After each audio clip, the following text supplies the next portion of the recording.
Guys, God has called you into important work. Important work is work that is done for God's glory.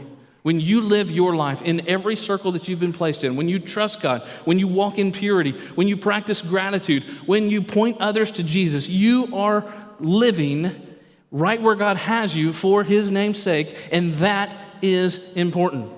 Whether you're called into vocational ministry, whether you're called to be a barber or to be an engineer or to be a teacher or a stay-at-home mom or whatever that might look like, the point is really far less about what you're doing and far more about how you're doing it and why you're doing it for the glory of God, understanding that it is important.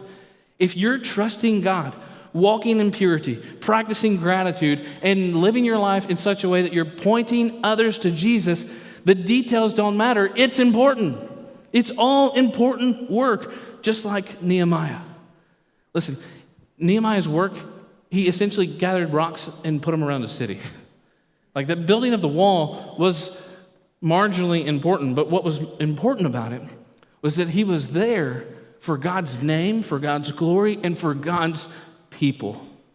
And that very same thing is what makes our work important today. When you work for God's name and for God's people and for God's glory, it doesn't matter what your hands are actually doing. If that's your focus, your intention, your motivation, then it is important.